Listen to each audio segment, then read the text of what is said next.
Hello, and welcome to the virtual Scandinavia House in New York. And tonight's talk, Masculinity and Culture, The Making of a Man, featuring Lo Dagerman, Mark Greene, and moderated by Benjamin Mier-Cruz. Immediately following World War II, a young Swedish journalist, Stig Dagerman, the father of Lo, is sent to war-torn Europe. He writes a path-breaking travelogue from the ruins of Germany, and in 1947 is dispatched to Paris. French manhood has been humiliated by Nazi occupation and is now being restored through false narratives and myth-making about manly courage. Inspired by the people he meets, Dagerman pens the play Marty Shadow, about a young man who becomes a victim of rampant toxic masculinity. In 2017, Marty Shadow opened at August Strindberg Repertory Theater in New York. Lo Dagerman's documentary, The Making of a Man, traces her father's journey in France in the 1940s and interviews the director and cast of the New York production. The documentary, The Film Making of a Man, is screening now at Scandinavia House virtual cinema portal, and I'll put a link to it in the chat box below. Lo Dagerman is a writer, translator, filmmaker, producer who is dedicated to bringing the oeuvre of Stig Dagerman to new audiences. As an immigrant to the US with two American sons, she is the daughter of Swedish cultural legends, the writer Stig Dagerman and the actress Anita Bjork. Lo has worked as a screenwriter and producer with director Dan Levy Dagerman on Our Need for Consolidation in 2012, featuring Stellan Skarsgård, and Marty Shadow in 2019. Starring Jimmy Stanton. The Making of a Man is her directorial debut. Speaker and author Mark Greene writes and consults on relational practices, diversity and inclusion, and masculinity for organizations worldwide. He is the author of Remaking Manhood and the Little Me Too book for men. He's a co-author of the relational book of parenting and as a senior editor for the Good Man's Project.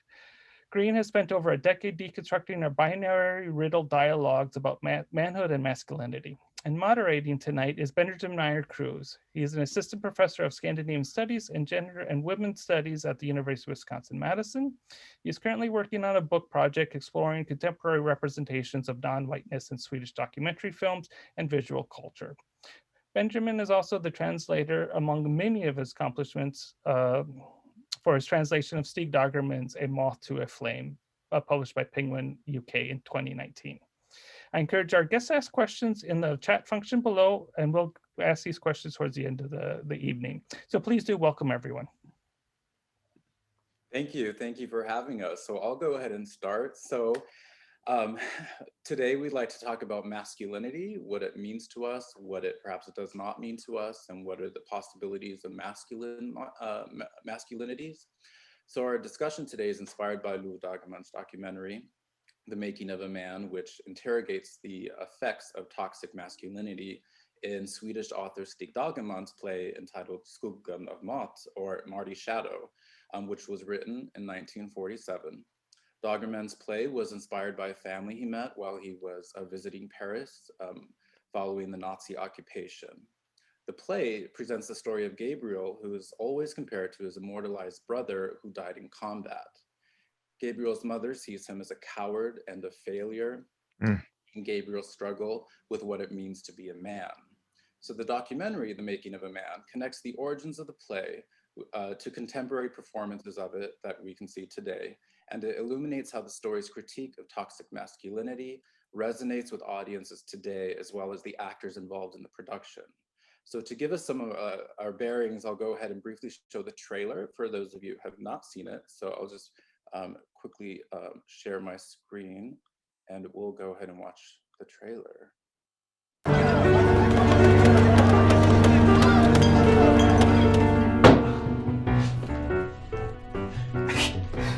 I mean, what else in a man's life could be more important than having killed someone for the first time? But why did you join? I would like to know, is it because you hated Germans? No, I didn't really hate anyone. Except for cowards. Having an older brother that went to war was incredibly helpful, especially with working on Gabriel and trying to find out who he was. he was stronger, you know, his posture was different. And the way he would talk to people and look people in the eye, and there was that sense of purpose there. I was 18 when he came home for the first time, and I was like, so did you kill anyone?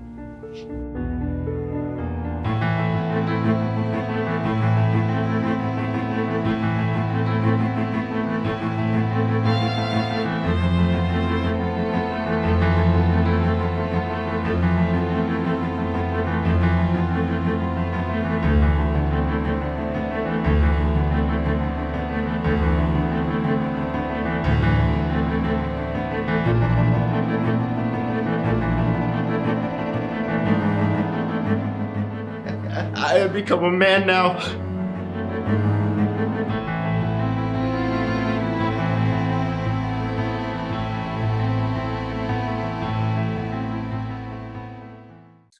Okay, so yeah, so to get the discussion started, in addition to talking about the film, Mark Greene will share his insights on the culture of masculinity, the pressures for men and boys to not fail, and the loss of the individual within man box culture. So to start the discussion, I'd like to show one more clip from the film, from the documentary, and then we'll have Lou comment on it. So let me share that. What Stig saw in France after the war was an official whitewashing of inconvenient truths, the spinning of myths about heroism and courage. So what Stig wanted to do with Gabriel, wanted him to reveal the hypocrisy and to be a messenger of truth. I'd like to grab you by the collar. Oh. Please. Grab me by the collar. By the collar, don't be a Victor. child, Gabriel, Gabriel, okay, it was Grab only me an image. by the collar, Victor. Grab me by the collar. Oh, no.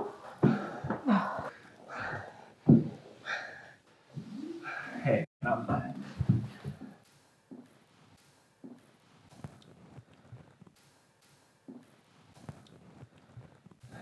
You could have at least asked me. If you were too polite to grab me by the collar, because I was a coward. Gabriel. Excuse me? Because I was a coward, I said. Okay, so thank you again, Lou. So I'd like you to comment on the clip. Yeah, thank you for pulling that out, and thank you also Scandinavia House and Kyle for having us and showing the film. I was a coward. This is what we hear Gabriel blurting out, revealing that he has been scared.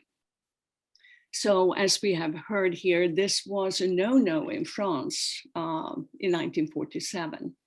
Nobody there wanted to talk about the shame that the Nazi occupation had brought. It wasn't until some 40 years later that the French public authorities would even acknowledge and apologize for the deportation of French Jews to Auschwitz. But in 1947, when Stig writes the play, he has his protagonist, Gabriel, owning his cowardice and owning his fear, going really against the grain of what it means to be a man, or what it meant at that time. When Stig writes his play, he is 24 years old. And for those of you who have seen the film, you know that he came of age during World War II, when the issue of courage for young men was up front and center. And in all of Europe, including neutral Sweden, even though in Sweden, of course, men had not joined the war. So Stig himself is not athletic. He was shy, he was bookish. But as any young man, he faced the question of what it meant to be a real man. And as he didn't fit the stereotype, he wanted to probe what can happen if a man stands up and is vulnerable. And he also wanted to look at a different type of courage. So I've been working with Stig's play in different capacities, but I got the idea for the film when I met up with the actor, Jimmy Stanton, who so brilliantly portrays Gabriel in Stig's play. And I wanted to know how he understood and found his way into the character. Because it's, as you see, quite challenging. Gabriel is punished for revealing his shameful cowardice, and he has to somehow prove that he has the courage to be a real man. And in the context of post-war France, he understands that to mean that he has the courage to kill. So, as you also know if you've seen the film, it turns out that Jimmy, in fact, didn't have to go very far to wrap his mind around the character in the play. He knew the impact of war from his brother, a veteran who had done tours in both Iraq and Afghanistan. And Jimmy knew that it wasn't only about facing the prospect or facing the fear of dying. When you're a soldier, you're facing the fear of killing. The soldier, I think, is really the archetype for the man in the so-called man box, the stereotype for what it means to be a real man, a G.I. Joe, physical strength, never to admit weakness, suppress emotions, mute your own empathy. In other words, to man up. And it takes a terrible toll. Like Gabriel in the play, Jimmy's brother also has a mental breakdown. So I very much wanted this film to talk to male vulnerability. My father's protagonist goes to the dogs. My father himself dies from suicide. And as a daughter, also a mother of 2 sons, and as a former counselor of elementary school children, I wanted the making of a man to pose the question: how do we foster resilience in boys and young men and liberating them and us all from stereotypes and toxic masculinity? So I'm so happy to be here with Mark and with Benjamin and hear their takes and perspectives on these issues. Thank you, Lou. So in addition to this, we'd like to ask what values drive male socialization today? What is dominant based male box culture? What is toxic masculinity? And how can men withstand pressures to conform? What is the role in women in promoting toxic ideals, and why are male stereotypes still so strong today? So we'd like to ask Mark to share some about a bit more of your work. You've written extensively about masculinity and masculine culture, and share some of your ideas or your thoughts about today's questions concerning toxic masculinity. Sure. Well, thank you, Benjamin, and thank you, Scandinavia House, and thank you, Lou, for having me. The startling part about the play is that it's the way that it models masculinity is not terribly different from what is predominantly modeled today. In the early 1980s, a guy named Paul Kivel, who was working with the Oakland Men's Project, went around to high schools and he asked a very simple question to the boys there. He said, "What are the rules for being a man?" And Lou named a few of them previously. And one of the primary rules is don't show your emotions. And the other rules of this sort of man box culture that they named for him included, be a provider, not a caregiver, have control over women and girls, be heterosexual, never homosexual. If you're going to have a conversation, make it light, make it about sports or sex or money. Don't make it about anything deep. And there are a few other rules that play into this. And what's interesting is when I do a talk about man box culture, if it's in a room full of people, I can just say, tell me the rules, because most of us know them. The good news is that to some degree, the younger generation, millennials, are beginning to let go of some of these ideas, but they still remain very, very prominent, especially depending on where you are regionally in the country. And what is very clear to me about the difference between today and 1945 for Gabriel in his life is that today we have a lot of language around ideas like gender fluidity, gender binary. We have ideas around different versions of masculinity that are more acceptable than they were. But even 20 years ago, the idea that homosexual marriage would be legal was an utter impossibility. And generally the man box rules at that time dictated violence against anyone who was determined to be gay. So the change is happening, but there's still significant challenges out there for boys. And the primary problem that we confront with man box culture is the first rule, which is don't show your emotions, and the ways in which man box culture enforces that rule. Because when we talk about what Paul Kivel called the act like a man box, the reason we refer to it as a box is because when you start to wander outside the rules of that box, you get policed back in by the boys and men around you. And the way that boys are policed back into the man box, let's say in terms of emotional expression, let's say a 3-year-old, 4-year-old boy falls on the playground, scrapes his knee, and begins to cry, you can see everybody start to do this around the playground, expecting him to kind of stop as quickly as possible. You'll see boys go up to him, possibly his parents, and say, okay, you're all right, brush it off, shake it off, you're okay, you're okay. And if he cries a little bit longer, they may say, okay, come on, little man, now let's go. Come on, you're all right, you're all right. And if he goes a little bit longer, maybe one of the boys around him will say this: what are you, a sissy? What are you, a girl? And in that moment, his emotional expression is falsely gendered as feminine. We all have these capacities for expression, empathy, caregiving, all these things. And in our culture of masculinity, we wrongly gender them as feminine, and then we shame them in boys. So this emotional expression by this little boy would be referred to as sissy or girl. And that's the really bad language. You don't want to hear that if you're a boy.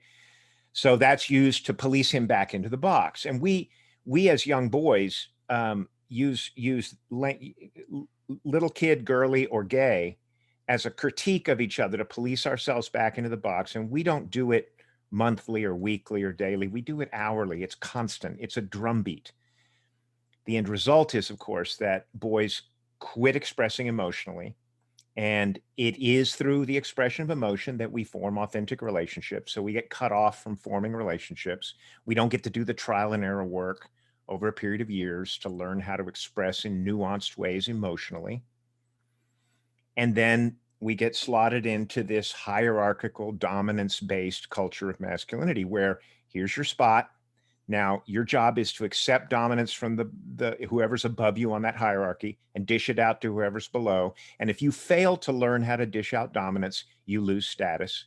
And we watch Gabriel in the play and in the documentary express over and over again that he is unable to satisfactorily dish out dominance, which in the case of the play and in the case of the Second World War is join the army and kill other men.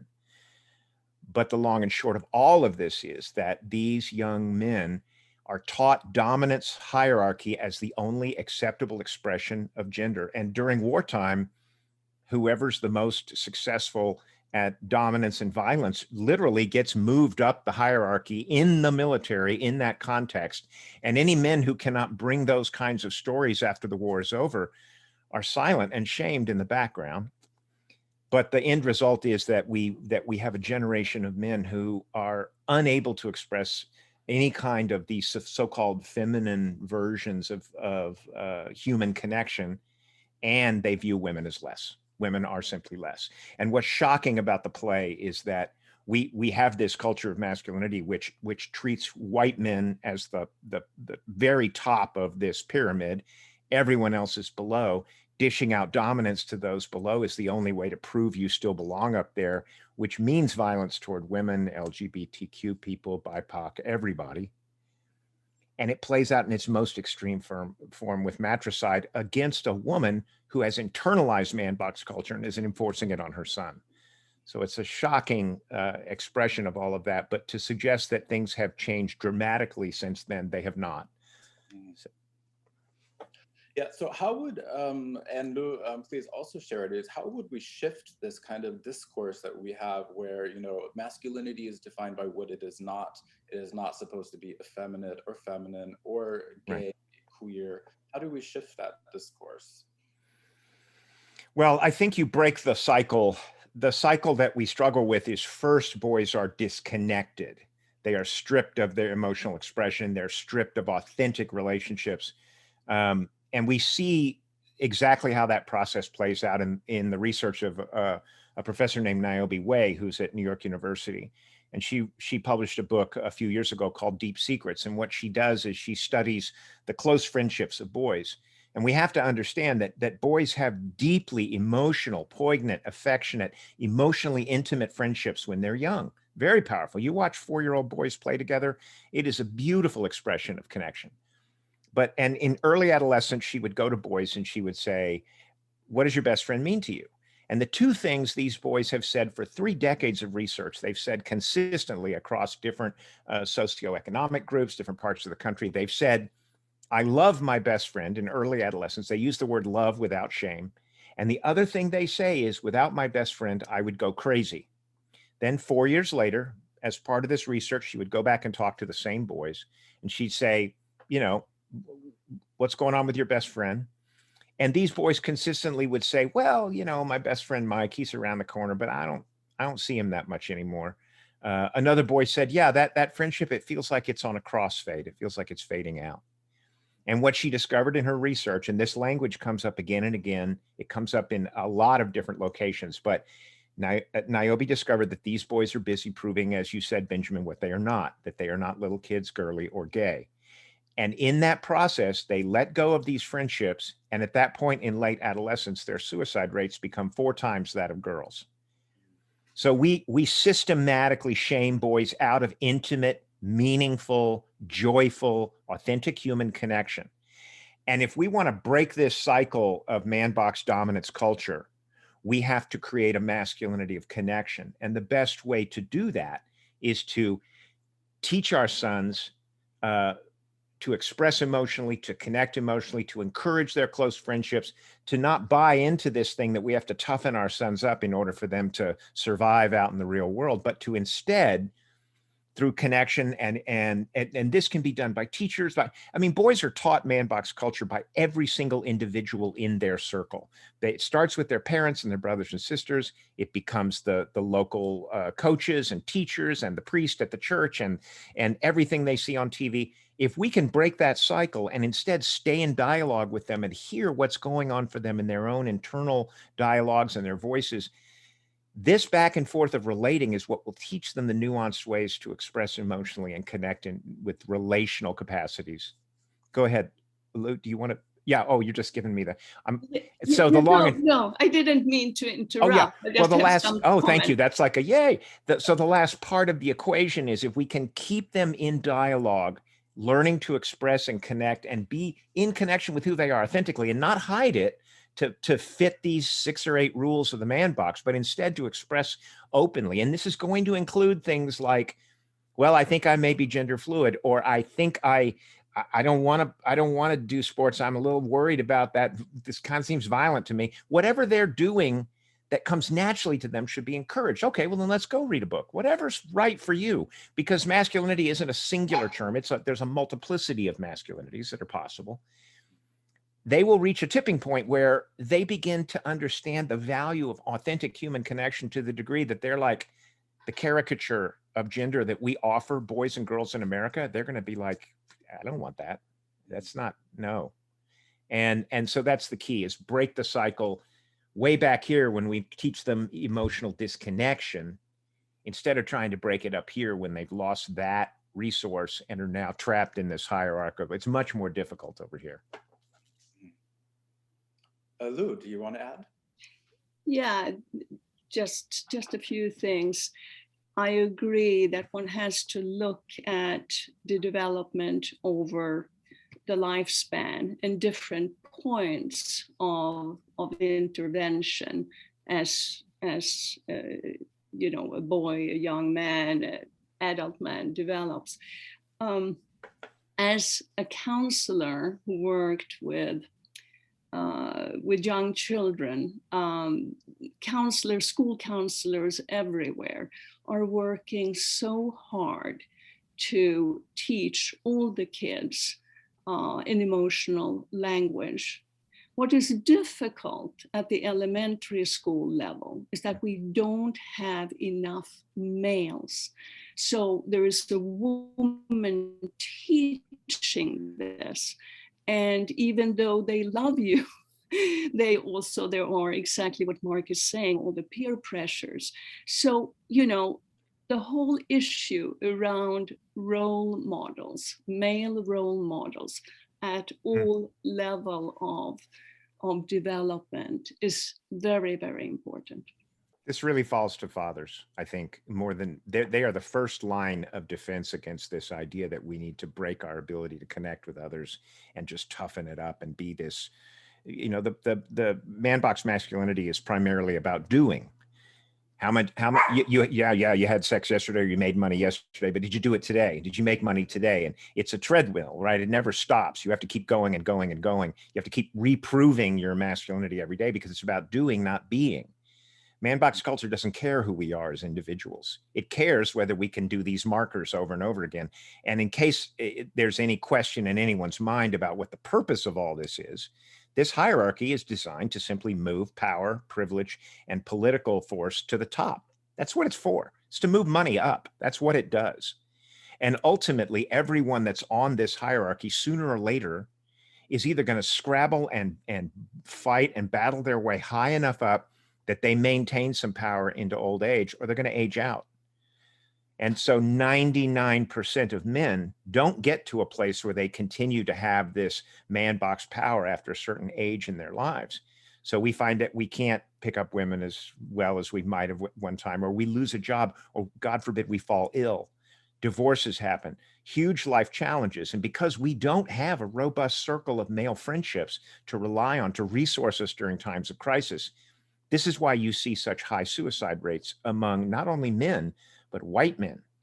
75% of male suicides, white men.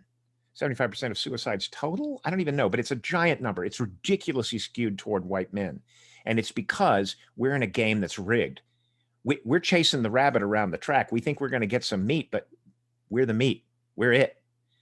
So the long and short of all of this is that it's up to fathers, uncles, male teachers, men in boys' lives to model emotional connection for them, to model respect for women, to model equity, a philosophy of equity, to model care for yourself, for who you authentically are, and to be in conversation with not just teaching and telling, but questions. Tell me your story. Where are you coming from? What's going on for you? We can do this. And in the moment that we do this, we're also doing it for ourselves. We grow these capacities in our adult relationships. We grow these capacities with other men. And I'll tell you something. I'm a member of the Mankind Project, which is where I did some of my work a few years ago to try to break out of this man box cycle and form real connection with men in my life again. And that joyful pleasure and excitement and that we remember from our childhood that just kind of goes away. And we're like, what happened to that? Where'd that go? It's there, it's waiting for us. And I have that again now with some men in my life. And we are so happy when we see each other because we're authentically connecting. We're like, I see you, brother. I see what you're struggling with in life. I see your joy. This is possible. We can take back what is taken away from us by this man box culture, but we have to be consciously ready. We have to be fed up with all the limitations of it. So thank you for all of that. I got the sense that in this kind of daily performance of masculinity that men are, feel that they're forced to enact, that there is a loss of their individuality or their sense of self. And so I was wondering, Lou, and then Mark, you can also comment on this after, do we get a sense of who Gabriel is in the play? Or is he always, defined by what he is not, his brother? I think that he is very much defined by his mother and then by the shadow, of course, of his dead heroic brother. What is a wonderful piece there of his little inkling of trying to find himself is when this young girl in the play actually listens to him, has some empathy for him, seeing how the mother torments him. So here there is actually the role of a woman, but it could have been a man, but somebody who can show empathy and listen to you, because it is in that interaction that you discover maybe who you are. Mm-hmm. Okay, I'm really glad to hear that, because I'm also interested in, I think it's great, especially Mark, how you were talking about how, boys, should see examples, models of other men in their lives, like showing who, like their authentic selves, not being trapped in this, man box culture. And I wanted to ask both of you, how do we move beyond, not saying that you were saying this, but how do we move beyond like biological or essentialist discussions of masculinity that are connected to the male body, the male subject? And Lou, you were talking about this, just now with, it doesn't matter if it's a man or a woman, it's empathy. So how do we move beyond, fixing masculinity to males? And then Mark, you also talked about how today's generation, there are more people who are gender fluid. I also identify as gender fluid, gender queer. So yeah, just I'd like to hear some of your thoughts on that. Lou, you want to? I want to hear your thoughts, Benjamin. I want to hear. That's true your too. thoughts. Yeah. Well, yeah, I would say I was, I think it was quite inspiring what you just said, Lou, that, it doesn't matter who the person is, but if there's, empathy, if that discourse of empathy, showing empathy, that could lead people to their, if not their authentic selves, because, there are always going to be, things in the way getting of who we feel we are. It doesn't need to be fixed to, a gender. So I think moving past these binaries, which is, something that is very fruitful and very healthy for some people, but even those who, for example, do identify as trans or genderqueer or non-binary, for example, unfortunately, the binary is so rigid in our society, in Western society, that it still cuts very deep, even for those who don't identify with the binary. Yeah. So it's very difficult to navigate, a life that's, out of, this leaving, this the box of masculinity, going beyond it, but at the same time, it's a very real thing because it is something that we make of it. So yeah, I think it can be expansive. Masculinity can take many forms, as Mark was mentioning, multiple forms of masculinity, and it doesn't need to be fixed to a particular gender, I think. And one more thing I would add is I think it would be great if we, revise, qualities that we see along these binary, for example, weakness, vulnerability. I think there's a lot of power in being vulnerable, a lot of power in showing vulnerability. And I think that kind of dialogue, it's to reflect on that, you know, it's okay when boys or people assigned male at birth, you know, cry when they, you know, when they hurt themselves, or they cry when they're sad, as Mark was mentioning. So those are just some of my thoughts on that. Yeah, if I may, I also identify as gender fluid. My history and my positionality is I'm past 60 years of age, and both Gabriel and I are part of a generations of men who we didn't have language to describe what we were experiencing, especially when we were young. So there's a lot of shame around this sense that we do not fit in, right? And that shame can be defining. And Gabriel in the play, I think the challenge for Gabriel's character is that he has bought into the idea not only that he doesn't fit in the man box, but that is a failing. He has failed. When in fact, not fitting in the man box is the beginning of freedom for men. It's the beginning of a much more, for me, the gender binary marks two performances of gender, of which there are, and I don't even particularly buy the line model, but there isn't a better one or an easier one to explain, but that there are performances of masculinity that work that entire spectrum. And somewhere I suppose that you begin to call them the feminine, although I just think this is human, right?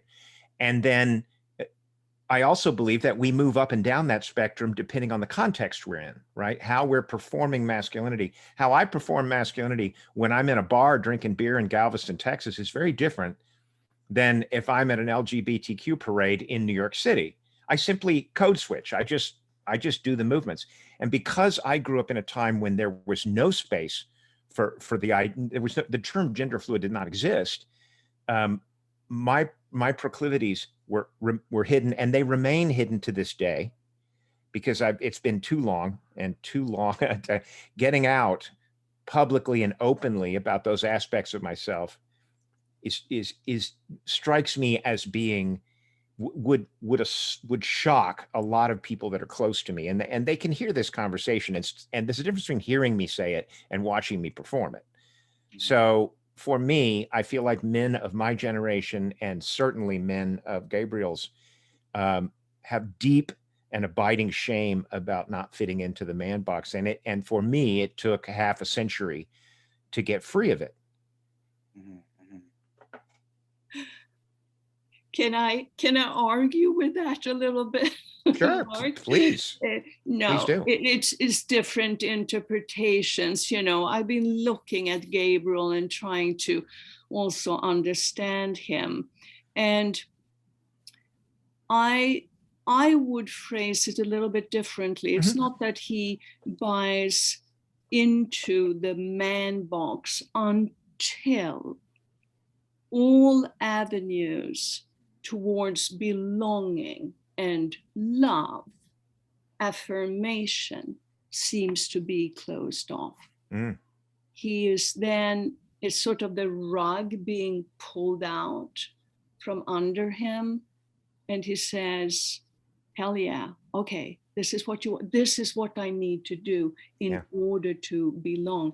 So again, coming back to the very tender moment, person to person, of being listened to being affirmed, to have that sense of empathy coming your way. I just see that as the way forward. And he had that continued for him. He was on his way, owning his vulnerability, but he couldn't do it once the rug of belonging was pulled away. Right. And his abuser was in such close proximity all the time. And I really see that as when you call the rug being pulled out, that is the enforcement. That is being forced back into the box, a place where he had no credit. He had no credit. He had built up no credit there. He had killed no one. He had not fought in the war. He had not done the things which are considered acceptable. And it hurt him. So there are some men who can sit in that box and be like, well, whatever, you know, I'll take my lower position. I'll draw my paycheck. I'll go drink my beer. I don't care. And there are some men who are in agony in that space. It's very painful for them. And I saw Gabriel as having a lot of pain around that disconnect for him, right? And so many of us as men live private lives where we have some comfort and we just accept that our public world, you know, our life at home, whatever we choose to do is comfortable for us. And we trade off accepting that we're in the box and we don't like it in the real world. And we accept all the damage and harm that's done to women and girls and everyone else as well. We accept all of that in exchange for a few moments of peace at home, because we don't think we think that it's the way of the world. Well, it's changing now. We know that. We know that the courage that Benjamin and other people who are making this a public conversation about what it means to be gender fluid, what it means to be LGBTQI, whatever. And a lot of blood has been spilled by those folks trying to make that a public conversation. But now there's other options, and the man boxes, they're desperately trying to enforce it, but people are slipping out through the cracks, you know? And it's also important to understand that we had a cultural container in the 1940s, the 1950s, the 1960s. And that cultural container made man box culture relatively tolerable for the men who accepted that performance of masculinity, because everyone else was forced to accept it. Women were forced to accept that model of masculinity. People of color, again, LGBTQ, everyone was under the boot heel of that version of masculinity. But as the civil rights movements and as the gay rights movements and all these things have moved through, and again, with the spilling of a lot of blood, that container is collapsing, it's falling apart, it's cracking, it's shattering. And this is where all this male anger comes from. Where's my container? The whole world is supposed to accommodate this performance. I took, and remember, boys are traumatized into this performance. The brutality that they get subjected to in order to disconnect from meaningful connection in the world. Hey, I played the game. I played it by the rules. I did what I was supposed to do. I did the violence to myself and others. And now you're telling me the container's going? So we're looking at a particularly pivotal and traumatic time for everyone as we try to realign masculinity into something that isn't based on violence and dominance. Yeah, that's very. It's very sad to think about just, you know, how harmful masculinity in its toxic forms, you know, just how far its reach is. So for example, I was talking earlier about, you know, it's not always fixed in male bodies, or people who identify as men. I was recently showing my students a documentary about, you know, Black lesbian communities and like butch lesbians, and then there were very strict, rigid definitions of, you know, like a butch lesbian should be with a feminine lesbian, and how dare a butch lesbian show any kind of femininity. And so just like this, she was expected to uphold, you know, these models of masculinity, and if not, it was a failure on her part, even though she identifies herself as a woman. Wow. So it's just, you know, it's very it's sad to see how far, you know, toxic forms of masculinity can reach and the violence that it That's a remarkable story. Mm-hmm. And I just want to go back to what you were saying, Benjamin, also about empathy and, you know, whether it's a man or a woman, you know, that we get away from this, maybe we look at the quality that we would like people to inhabit rather than, you know, whether it's a man or a woman. What I thought was so interesting was also with this woman, Brene Brown, who is writing about vulnerability and who says that the key is really not to see vulnerability as weakness. So whether we are, whatever we are, that to actually embrace vulnerability. And she says it's the most accurate measurement of courage. So that's a place where one would like to get to. Yeah. And I'm also thinking of, Ulrike Dahl, who's also written on vulnerability. And then with vulnerability, there's cracks, in the surface, and, in those cracks, light can be let in. And so I wanted to ask you, Lou, if you feel, because we know, sadly, your father, he lost his life to suicide. And this play, has a very tragic ending. Do you see at all any hope out of this man box in the play? Or because you mentioned that you did not really get to know your father because you were so young when he passed. And so you get to see him, you get to know him through his work. Is there other hope outside of this? Yeah, I think as I'm reading his work, the key aspect in life that he was looking for and struggled with was a sense of belonging. And he calls it even reconciliation. He was fearful of people, but again saw the connection to people and the sense of belonging as what we need. And so I think, that was difficult for him, and that was the crux. And again, going back to the empathy piece, you might have people around you. You're not absolutely alone. And we all know that we can have a tremendous sense of isolation, even in groups of people. But it's that special human connection, person to person, that I think he thought, and that I also believe, is the critical part for us to heal. It is. I think that culturally, our culture of masculinity is both very individualizing.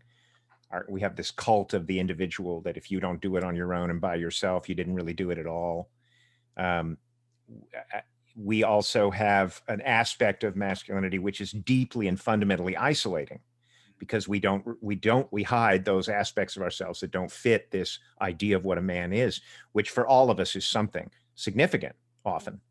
And what's important to also understand is that what we are and what we create is made in relationship with those who are in our network of relationships, right?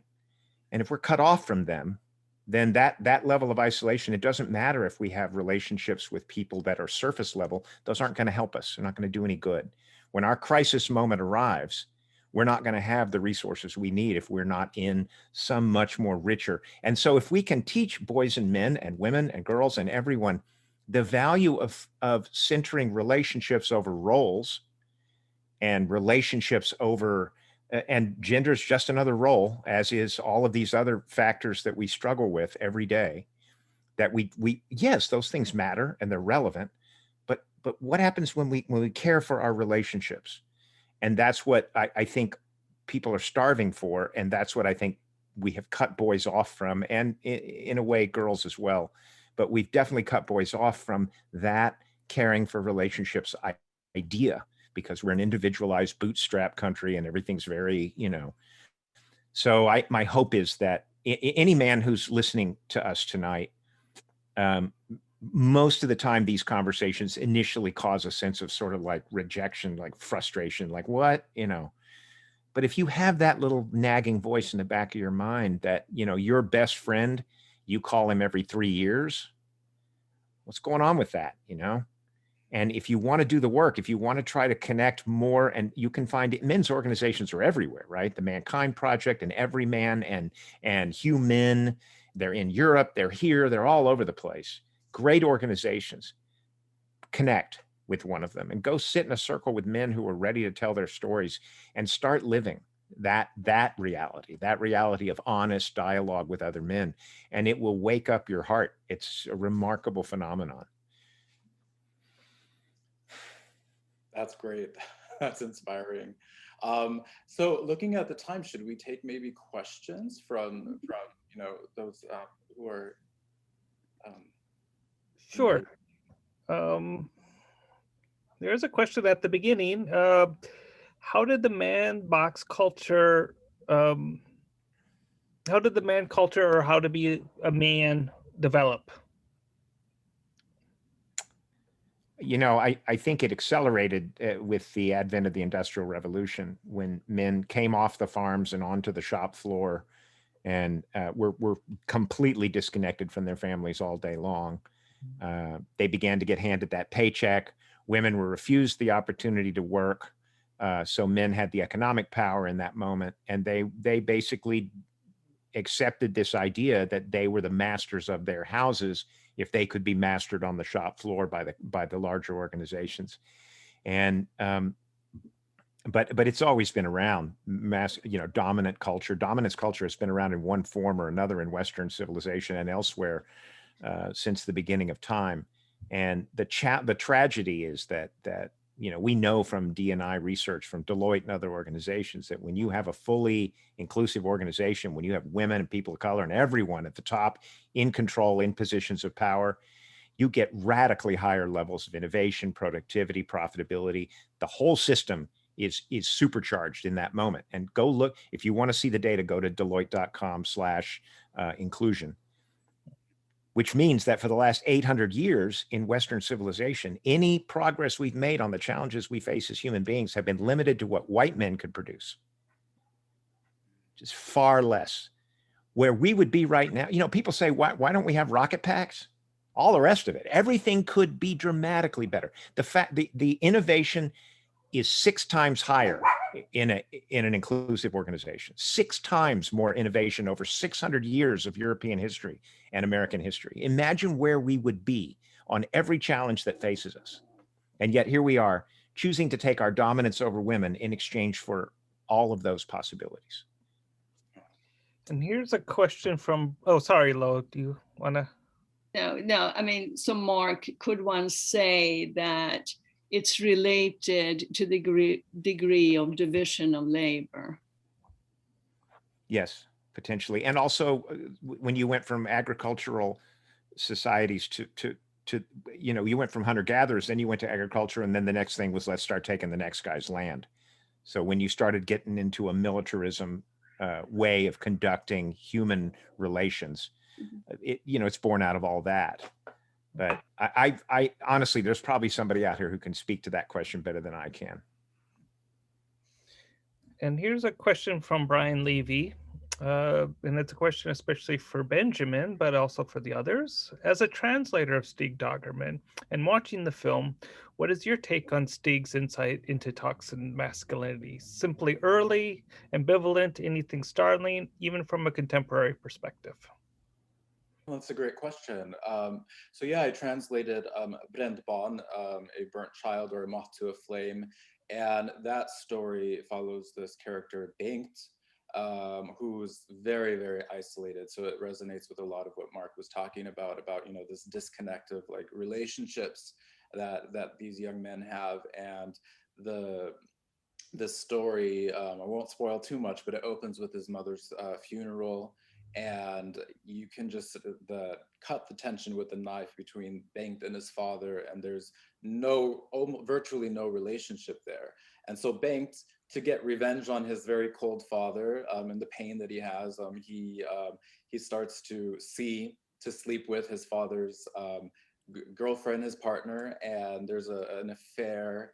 And to answer the question, I would say, yeah, the language wasn't there to really talk about, toxic masculinity, but it was just palpable in the text that Bengt, this young man, was acting in relation to how, like, just this trying to get a sense of himself. And in the text, I don't know if you do get a sense of who he is, because he is so hurt and so angry, but more hurt, that you don't get a sense of like who he is. And so you get his actions, actions that don't seem rational, actions that seem that are based in raw emotion, which, you know, would be a good thing ordinarily, but because there is no, it's not, there's no discussion, there's no relationship with the father, as I mentioned, it becomes tragic.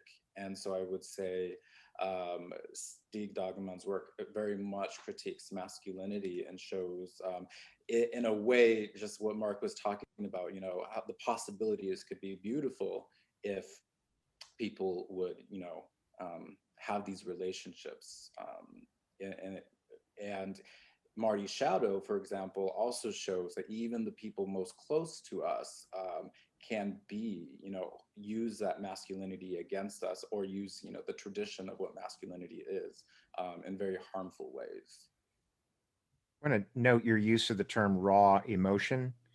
To me, that speaks to this issue of boys not having the time to do the trial and error work over the course of decades to grow nuanced understandings of connection, to you know, especially across communicating across difference with girls and women and people that don't look like them or sound like them.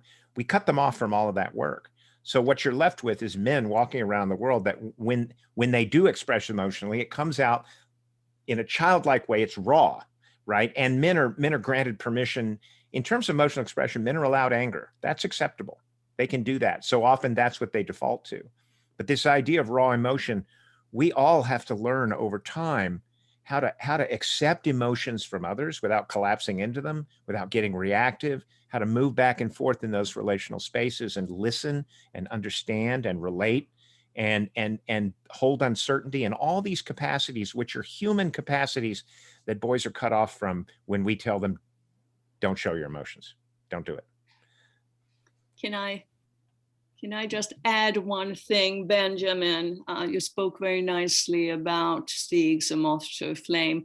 Just as Marty's shadow ends so terribly for the protagonist in A Moth to a Flame goes through incredible, difficult period of self-discovery. But there is a little inkling of hope at the end. And I just want to say that for the sake of Stig. Oh, very much so. And I will say, and it's very close to my heart as someone who translated it, it's a play off the title, Brännbarn, Burnt Child, is, is to, embrace those, the things that burn you, because only as burnt children can we give others our warmth. So in kind of, going through these trials, and Bengt does, he does also, there's a suicide attempt, but fortunately it's not successful. There is a sense of calm at the end that, now he can start living his life. And he can use that pain as a way to, start coping and hopefully, help others in his life. So yes, thank you very much for mentioning that. I think there's two questions left, and I might just wind up combining them. This is from Nancy Pick. The theater has long been a place where people can escape their boxes. Was Stig free in his mind and in his writing to be anyone he wanted to be? Does art have the power to save us from the man box? And the follow-up question is, how do we help men out of these rigid male roles? Is there anything other than their own self-discoveries? Yeah, if I just take that a little bit. I think that Stig saw the theater as a way of working through, making visible some of these harmful relationships. So, you step out of your life and you view, oh yeah, that's going on. And I thought, the experience of Jimmy in the film with his brother, that he writes a play about his brother as a soldier and the trauma he has gone through. That becomes a way of making visible the pain. And Jimmy says what really shook him at the end is that his father comes up to him and says, I had no idea that's how your brother felt. So yes, the arts, theater, I believe Stig and Jimmy and myself as well, it is a very important tool.